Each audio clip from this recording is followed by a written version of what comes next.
ആ ബാബു, എങ്ങനെ പോകുന്നു ഈ ദിവസങ്ങളിലെ വർക്കൊക്കെ? വലിയൊരു പ്രൊജക്റ്റാ സാർ. ഒരു 3 നില ബംഗ്ലാവ്. അടിത്തറ മുതലുള്ള ഫുൾ കൺസ്ട്രക്ഷനാ. സിമന്റ് ഓർഡർ ഫൈനലൈസ് ചെയ്യാനാ ഞാനിവിടെ വന്നത്.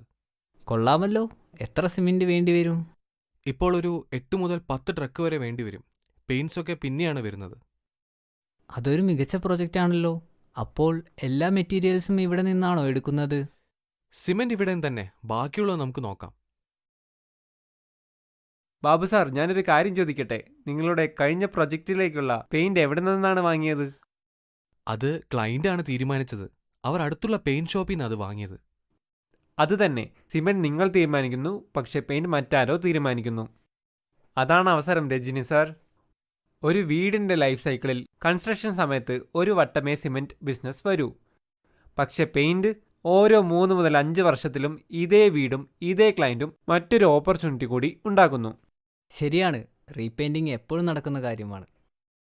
നിങ്ങൾ സപ്ലൈ ചെയ്യുന്ന എല്ലാ പ്രോജക്റ്റിൻ്റെയും ഭാഗമായി പെയിന്റ് കൂടെ മാറുകയാണെങ്കിൽ ക്ലയന്റിന് ഒരു കംപ്ലീറ്റ് സൊല്യൂഷൻ ലഭിക്കുന്നു. പ്രോജക്റ്റുമായുള്ള നിങ്ങളുടെ കണക്ഷൻ കൂടുതൽ കാലം നീണ്ടു നിൽക്കുന്നു. അതുവഴി നിങ്ങൾക്ക് വീണ്ടും വീണ്ടും ബിസിനസ് ഓപ്പർച്യൂണിറ്റികൾ ഉണ്ടാകുന്നു.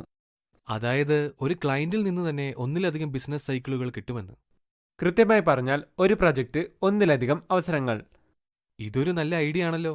രജനി സാർ, നിങ്ങൾ ഇതിനെക്കുറിച്ച് ചിന്തിക്കണം. ഞാനൊരു സിമ്പിൾ കാൽക്കുലേഷൻ കാണിച്ചു തരാം. നിങ്ങളൊരു മാസം ഏകദേശം 500 ടൺ സിമന്റ് വിൽക്കുന്നുണ്ടെന്ന് വിചാരിക്കുക. അതിനർത്ഥം ഏതാണ്ട് 20 to 25 ആക്റ്റീവ് സൈറ്റുകൾ ഇപ്പോൾ ആ സൈറ്റ്സിൽ വെറും 50% കൺവേർട്ട് ചെയ്യാൻ കഴിഞ്ഞുവെന്നും ഓരോ സൈറ്റും 80,000 രൂപയുടെ പെയിന്റ് വാങ്ങുന്നുവെന്നും കരുതൂ. പെയിന്റ് ബിസിനസ്സിൽ മാത്രം 9 to 10 ലക്ഷം വരെ എത്താം. ഏകദേശം 20% മാർജിൻ കണക്കാക്കിയാൽ നിങ്ങൾക്ക് ഏകദേശം 2 ലക്ഷം രൂപ വരെ ലാഭം ലഭിക്കും. അവിടെയാണ് കൂടുതൽ ഓപ്പർച്യൂണിറ്റി വരുന്നത്. ഇനി നിങ്ങളുടെ സിമന്റ് ബിസിനസ് 1000 ടണ്ണിലെത്തിയാൽ ഇതേ റവന്യൂ ഓപ്പർച്യൂണിറ്റി ഏകദേശം 18 മുതൽ 20 ലക്ഷം രൂപ വരെയായി വളരാം. പ്രോഫിറ്റ് ആകട്ടെ 3.5 മുതൽ 4 ലക്ഷം രൂപ വരെ ഉയരാം. അതായത് നിങ്ങൾക്ക് പുതിയൊരു ഉപഭോക്താവിനെയോ പുതിയൊരു സൈറ്റിനെയോ ആവശ്യമില്ല. നിങ്ങളുടെ കടയിൽ എല്ലാ ദിവസവും അവസരം വന്നുകൊണ്ടിരിക്കുന്നു.